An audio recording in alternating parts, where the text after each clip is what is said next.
JJ, welcome to Breakdown, December 1, 2026. Ready to break it down? Yeah, last month of 2025. I'm ready. Football season is winding down. It is. Regular season is over. Now it's the campaign season has begun. JJ, Yes, sir. let's just do real quick last week. Who won last week? Big Ten, SEC. Who won the week? Man, that's a good question. I would have to say the Big Ten won the week. Okay. They had two teams finish the season undefeated. Okay. Very good. And they'll be matching up in the championship game. So This coming Saturday, those two teams, the Indiana and Michigan. and Indiana and Michigan. Indiana has the likely Heisman Trophy winner. And Ohio State. Yeah, Fernando Mendoza. So that's really weird to say, but congrats to them. 1-2 in the country. Indiana, the juggernaut, the powerhouse, Kirk Signetti was Indeed. everybody wants to be like Football him. school. Yeah. No longer basketball school. Isaiah Thomas who? Bob Knight who? Signetti is the man. I wonder how big his statue going to be today when they make it. Ooh, it's gonna be. It's going to be pretty tall. I think so. JJ, Yeah. before we get to the campaign season, let's talk about some shakeups going around. There's been a lot of shaking up in the SEC and the Big Ten this year, Yeah, it's been a carousel, some might say. especially with the coaches. Oh yeah, it's a coach of carousel. That's for And sure. it ain't over yet, JJ. 6 so far in the SEC, 3 in the Big Ten So far, yeah. so far. What's the biggest shakeup? The biggest shakeup. I mean, that has to be late night Lane. Night taking train, late night train. Lane Kiffin, formerly of Ole Miss, formerly of Nick Saban, Alabama staff. The same. History repeats himself. He got fired because he, was negotiating the FAU job when he was the offensive coordinator at Alabama. Once upon a time, and this time again, Ole Miss did not let him coach out his tenure with the Rebels. So Lane Kiffin is going from Ole Miss to LSU. Not just Lane though. He took It's the three coaching other staff. three Yeah. other people, three whole other people on his coaching staff. What does that do to Mississippi, Ole Miss? Well, it put him in a tough spot. It put him in a situation where they had to hire Pete Golding to retain the They majority. had to promote him as from the Yeah, the defensive defensive coordinator of Ole Miss, formerly of Alabama as well. He's a defensive coordinator. A lot of people, think he took the job. He left Alabama for Ole Miss, thinking that Lane Kiffin would one day leave and he would be promoted to head coach, and it looked like that manifested itself to happening. I mean, they really had to do that because Lane Kiffin put them in a situation where he said, if you don't go with me, he gave him an ultimatum. If he was so opposed to him being received, having an ultimatum, but he was more than fine giving out an ultimatum. But if you don't go with me, you won't have a job. So if they didn't have a job at LSU, if you brought in a new coach, there's no promise that you'd have a job at Ole Miss. So they really put him in a tough situation. So they had to do that. Is that fair to Ole Miss? It is not fair at all, but you know what? At this point in time, that's the business, I guess. I don't know. It's not fair to Ole Miss.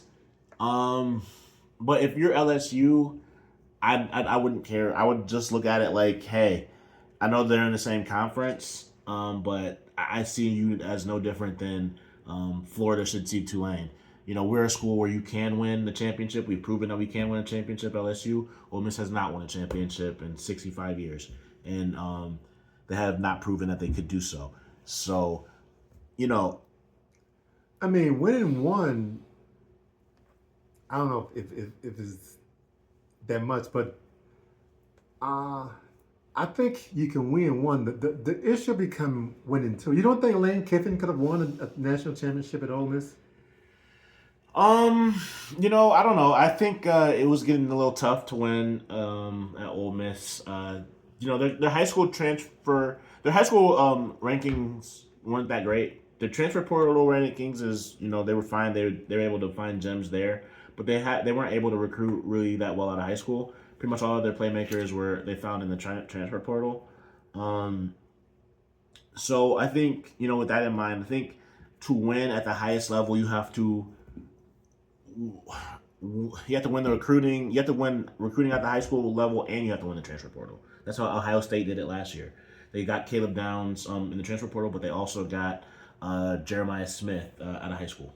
They had Cornell Tate out of high school, but they also got what's his name, Quinshon Judkins, the running back from Ole Miss. My personal take is it's so hard to get guys out of high school and keep them.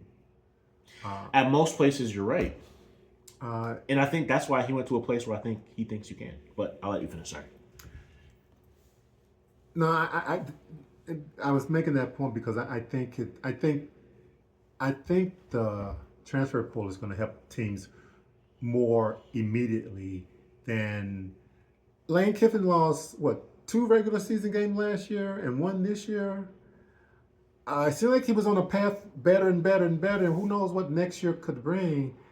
But I do think you can win. I think you can win a national championship at most Power 5 schools, Power 4 schools. I think if he didn't have Trinidad Chambliss and he had to rely on Austin Simmons, I think him seeing how Austin Simmons struggled and what could happen if you don't have a seasoned quarterback like he had with Jackson Dart, like he had with Trinidad Chambliss. I think that scared. I think that scared him straight or whatever. I think that's seeing Austin Simmons struggle and just knowing that it's not just going to be his offense no matter what. I mean, he has a great dynamic offense, but you also need a trigger man. I think you had to, and LSU wasn't going to open every year. Okay, Michigan has a $10-11 million quarterback. How impressed were you with him this year? Not as impressed as I was with Trevor Lawrence or Trinidad Chambliss. Well, I'm not going to compare him to a fifth-year senior. I'm only going to compare him to other true freshmen that I saw come in and play lights out. I would say Trevor Lawrence was the bar, and he did not live up to that. But for a freshman quarterback to go 9-3 in a tough conference, second best conference in the country, I think he had his ups and his downs. But I think if they don't give him some help at the receiver position, they don't give him some help. He won't develop. So I think to keep him, they're going to need to pony up. JJ, with Ole Miss getting Pete Golding, a good fit for them. No, I don't really think he's gonna work out. Honestly, I think they're gonna be in the market for a head coach in the near future. Okay. But I didn't think Kirk Cignetti was gonna come in and do what he did.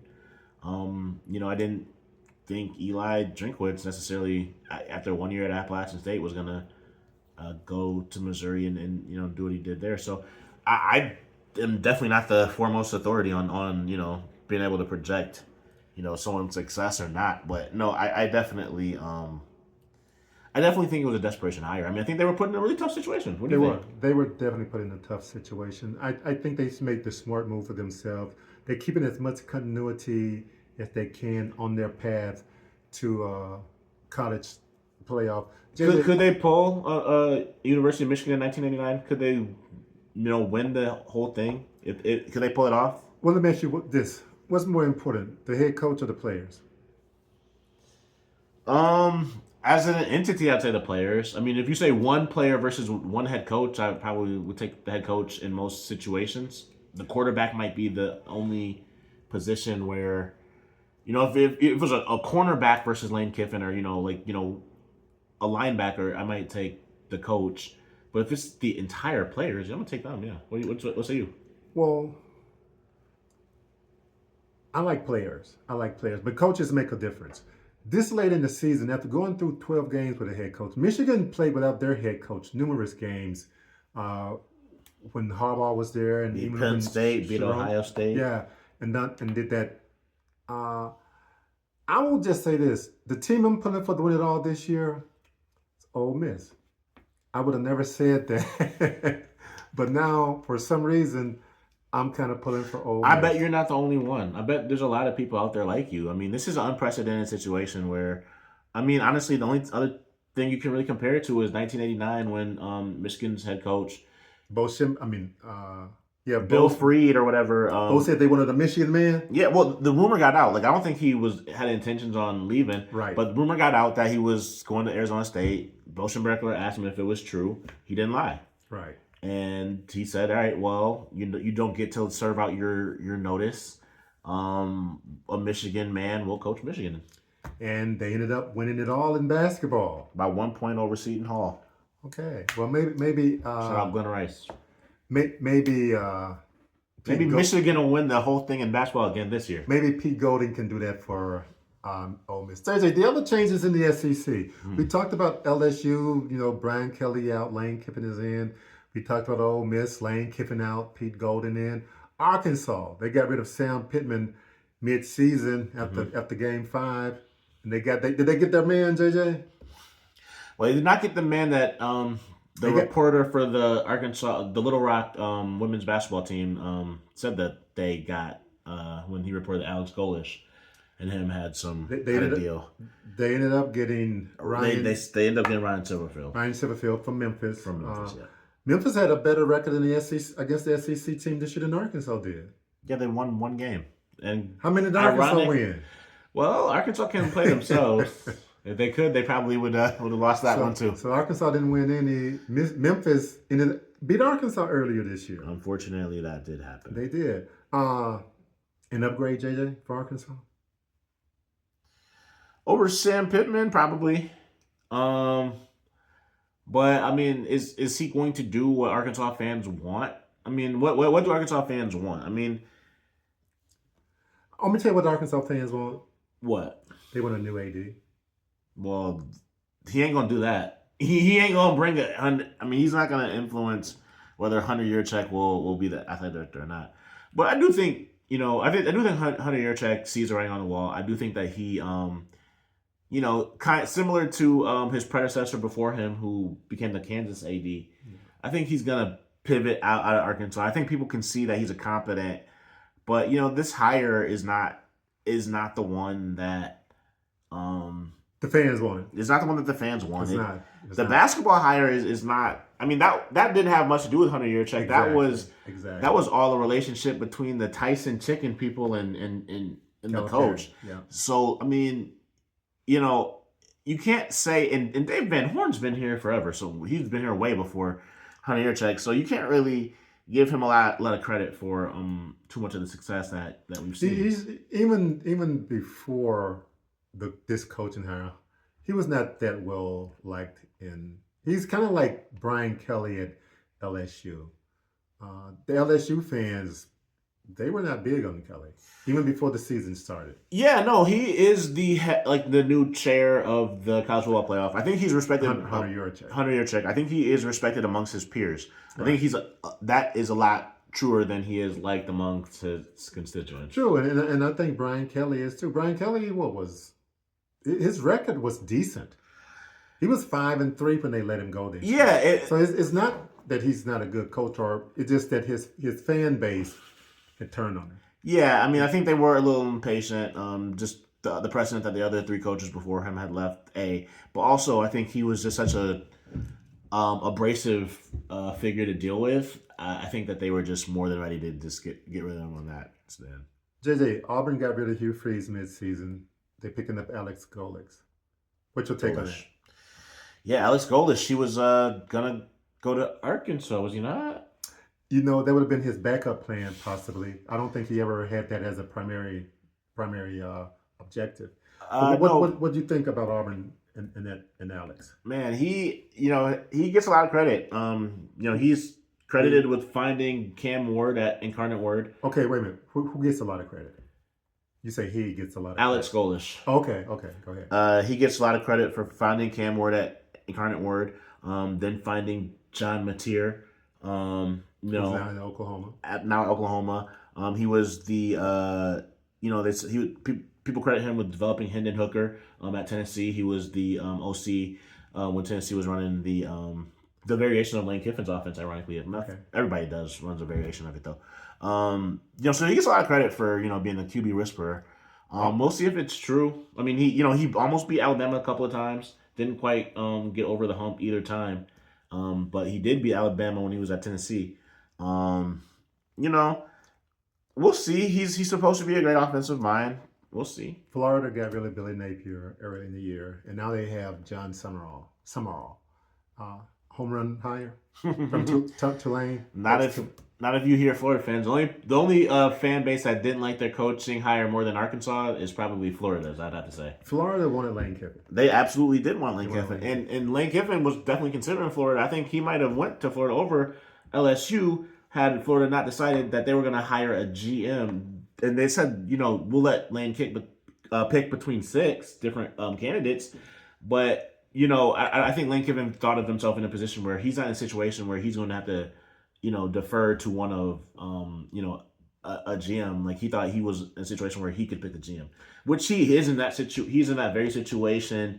In LSU, he brought his GM from Ole Miss with him to LSU. So, the GM is a new position. There's a lot of different situations. In some circumstances, I know in Stanford, Andrew Luck is ahead of the hierarchy is he's over ahead of the head coach. Yeah, and he just hired a new head coach. Yes, and I know the same is true at Cal. Right. But I know it's different in the SEC in a lot of different places. I know it's definitely true at Georgia and Lane. I think Lane kind of sees himself as a similar tier coach to Kirby, even though he doesn't have the rings to go along with it. But I think he thought, he'll be picking the GM. I think that's what took Florida out of the running. And they ended up going with another G5 coach out of Louisiana after firing a G5 coach out of Louisiana. Tulane. Yeah, this one is not out of... Who was the first one? Louisiana Lafayette, or was it Louisiana... Monroe. I think it was Lafayette. I don't know. Some Louisiana school. There's one other SEC team that fired their coach today. It'll be Kentucky. It makes 6. So we got Kentucky fired Marks to $30 million buyout. They don't have a replacement yet. But so far, JJ, we got Arkansas getting rid of Sam Pittman, getting rid of Ryan Silverfield. LSU getting rid of Brian Kelly, getting Lane Kiffin. Auburn getting rid of Hugh Freeze, getting Alex Goolish. Ole Miss updating their defensive coordinator, Pete Golding. Hoping that he's going to be a Marcus Freeman. Okay. And Florida getting John Summerall. Okay, who's the 2 best new gets in the SEC? What schools got the top 2? From the SEC? Yeah. I think Lane Kiffin is, you can say what you want about the contract. 13 in the buyout. Yeah. It's ironic that the governor said that they wouldn't be doing that again, and then they just did it even worse. But you can say what you want, but I think he was the crown jewel. He was the prize that Florida and LSU. Who's the second best get? I think the second best get after that, you'd have to go with an SEC. You got Ryan Silverfield, Alex Golley. I'll go Alex Goolish. I'll go with John Summerall. I'll go with him over John Summerall just because Alex Goolish is a dynamic offensive mind, and even he has experience in the SEC. John Summerall does too at Kentucky as a defensive coordinator. But I think offense is kind of where people are more interested in. Let's talk about the Big Ten. Only 3 coaches changing there. What's up? They got 18 teams and they're keeping 15 of their coaches. Why so many? Yeah, that's a good question. Two of those coaches have been named. And UCLA fired their coach, Deshaun Foster, mid-season after about 3 or 4 games. I'm not sure how many. Yeah. Penn State fired James Franklin mid-season. And Michigan State waited to the end of the season. Hooray for Michigan State, waiting to the end of the season. After they got a win over Maryland, finally. So, Deshaun Foster being replaced by James Madison's university coach, Bob Chesney. Bob Chesney, yep. A good hire? It's a good question. James Madison is, 11-1? Yeah, they're 11-1. He's been there for 2 years. He's kind of rode the coattails of Kirk Cignetti. I about to mention that. But 2 years before that, he was at Holy Cross. And it's funny how you can go from making a couple of 6 figures at Holy Cross to getting $60 million thrown at you at UCLA in 3 years. How life comes at you fast. Good for him. Good for him. Great for him, man. Penn State is still out there, JJ. Who are they gonna get?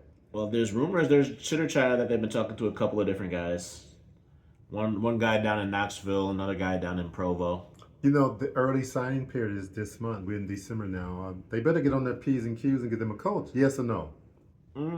Yeah, I think that they really do kind of need it. I mean, they've been bleeding. I think they're going to hemorrhage recruits regardless to James Franklin. They've already done that. They've been doing that, but I think that was going to happen regardless. Okay. No matter who that they had, no matter who they ended up getting, I think that, they were going to lose a lot of their recruits regardless. But I think, both of the coaches that they're talking to now have decent recruiting classes that they're talking to that might be willing to, jump ship with them.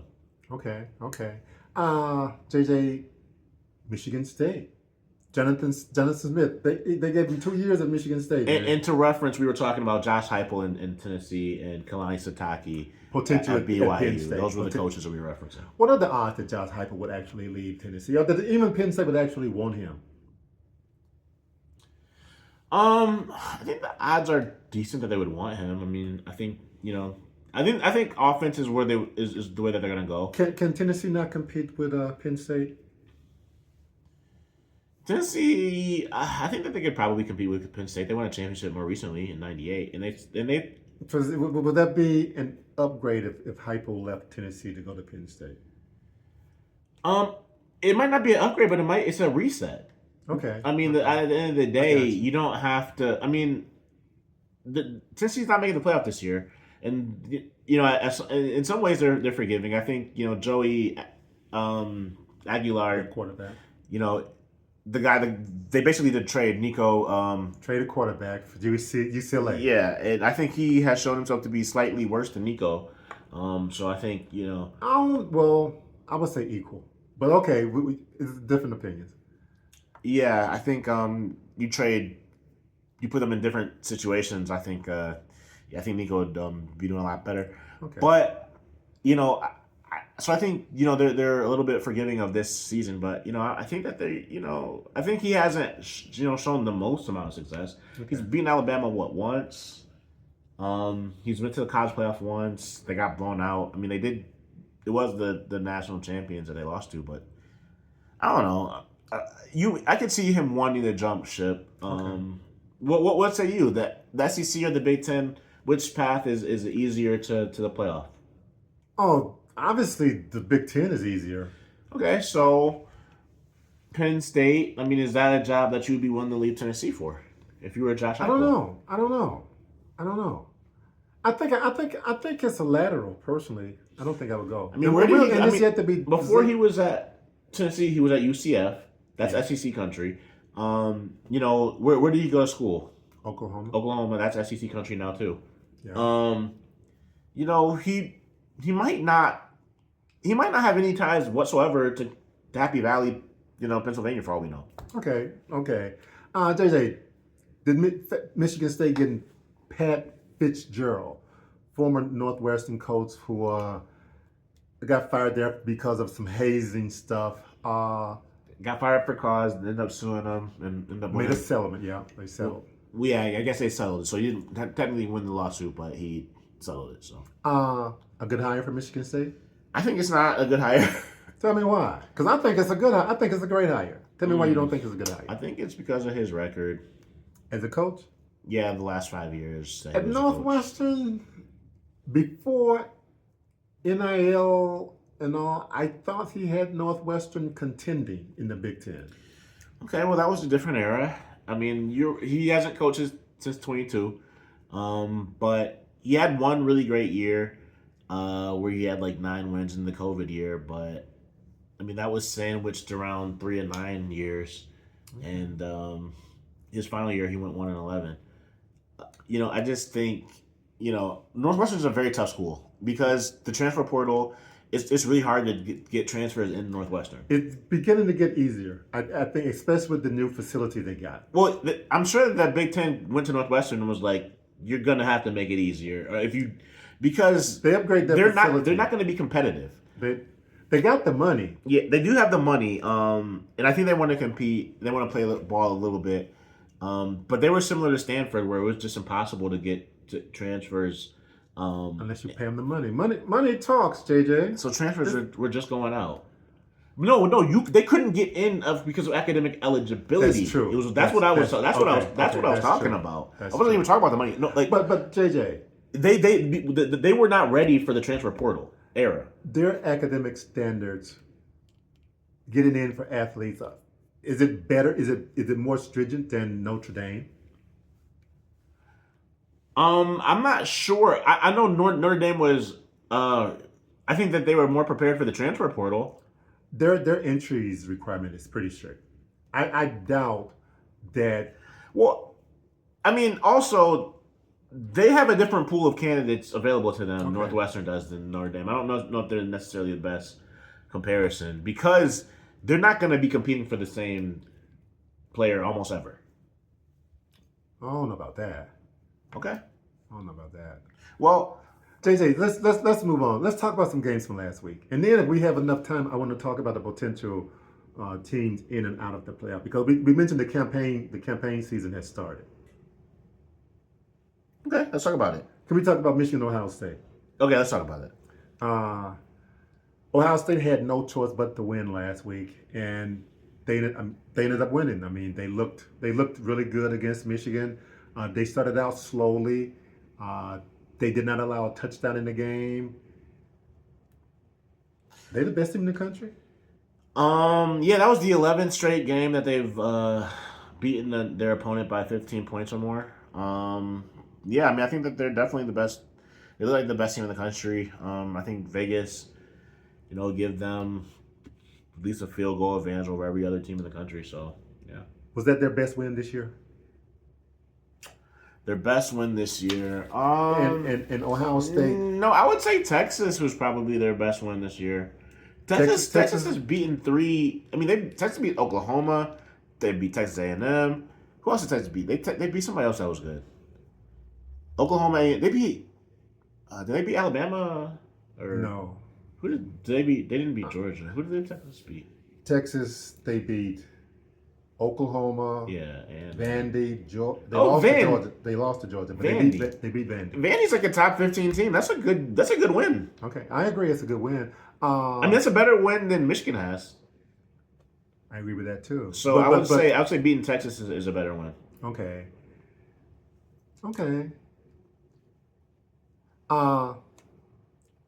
So Ohio State, all this is they beat Michigan at Michigan. They beat Texas at Texas early in the year. Texas, well, I'll move on.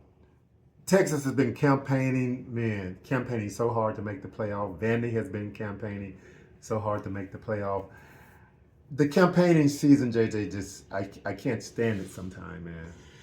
Hey, man, politics have come to football, and they're here to stay. You're welcome. Let's talk about really quickly before we talk more about the campaigning season. Alabama, Auburn. Yes, sir. Alabama won that game 27-20. That's a good game. Yeah, I mean, Auburn, they find a way to snatch the defeat from the jaws of victory every year with the Iron Bowl. They kept on fumbling away this time, but it was a pretty good game. Yeah, you can't deny that. JJ, another game. Some people think that was the game that got DJ Durkin removed from consideration from the. Some people think had he beaten Alabama, that's important enough down there. He would have been Auburn's new head coach. Is that what you're saying? That's some people have said. Some people have said. Potential. JJ, Vandy at Tennessee. Vandy destroyed Tennessee. How good is Vanderbilt? They're 10-2. This is the best Vanderbilt team I've ever seen. I think it's the best Vanderbilt team that the people in Nashville has ever seen. Yeah. Are they good? They're real good. They might have a Heisman finalist on their hands. In the last game, JJ, Texas hosting Texas A&M. That was a good game for a while. No more undefeated in the SEC. Texas A&M went down.